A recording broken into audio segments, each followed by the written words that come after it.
Hi, it's Rudolph. Let me talk to you briefly about the power of repetition. Um, Most people don't seem to realize, and even consciously, that is so critical if we're learning something new. If you've ever learned how to play the piano, I did and really never followed it up. No excuse, I'm just saying I never did.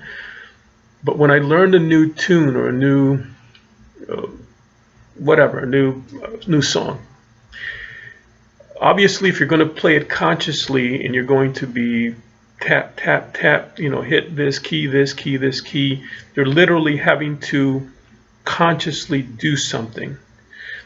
When you really learn what the power of repetition does, you ever look at a concert pianist or a musician, I don't care what kind of music they're playing, they play that song enough times, they're going to literally be able to do it blindfolded. Granted, some of them still look fine no matter what. Some of them still have to follow that sheet. But they're only following the sheet to consciously follow what they're playing.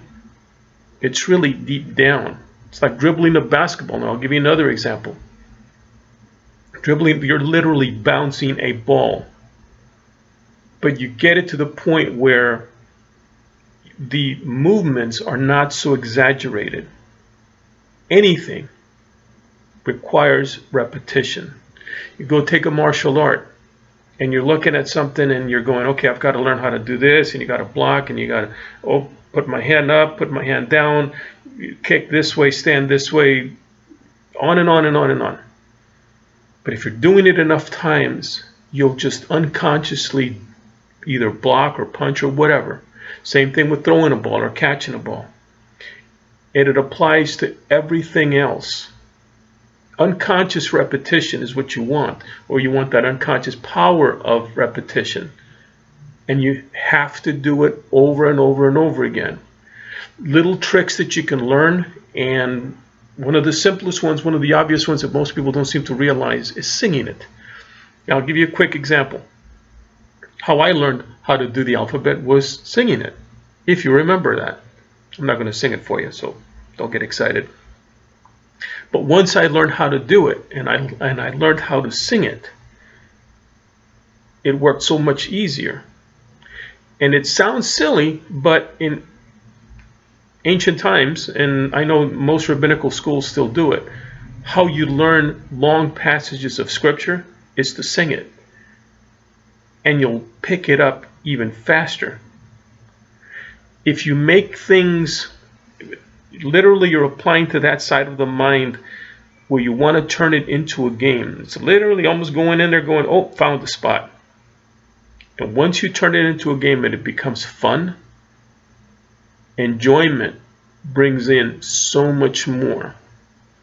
If you have to learn something because you have to, and you bring in resentment with it, you're going to be fighting yourself tooth and nail.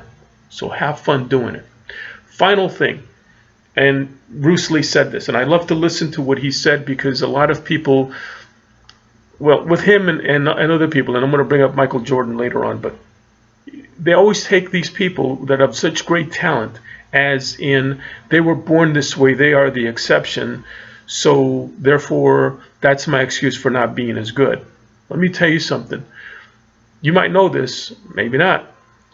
Bruce Lee was kind of a sickly kid when he was born. He had to build into that. His father put him through martial arts training so that he would build up some strength. And by becoming that much better, obviously he healed up. But when he saw that level of improvement, he took the work that he learned in that and made even more, and raised it even more, and raised himself even more. You're literally learning one discipline, but you're taking the discipline that it took to learn that discipline, that study, and apply it to something else. Bruce Lee became what he was, a legend, because he worked harder than anybody else. Michael Jordan, one of my favorite basketball players, one of the favorite people I love to talk about, because many people don't know about it, he got kicked off his high school team because his coach says you just don't have put enough heart into it. He went home and cried his eyes out. And it was his father that said to him, you need to go back in there. You need to go back in there. You need to show this guy that you can do this. It is the power of repetition. Study anything. Study hard. Put everything you've got into it. You're going to get a lot more out. If you're learning this business, if you're online because you want to learn how to do online marketing or you want to sell your product, etc., you're going to need to practice it over and over and over again. There are techniques that'll speed that practice along so much more, so much faster. And you'll learn it a lot better, and it'll show up in your bank account. Let me just briefly say it like that. Again, I won't say always, but I'll end it like this. Do nothing and you get nothing. If you want help, ask. I'm here. There's other people that are willing to help you, but you got to get with somebody, or you got to get with anybody, even if it's just yourself. Even if you got no support, find support. I'm here. So click the link below. I forgot to add it on the last video. Click the link below. That's my link.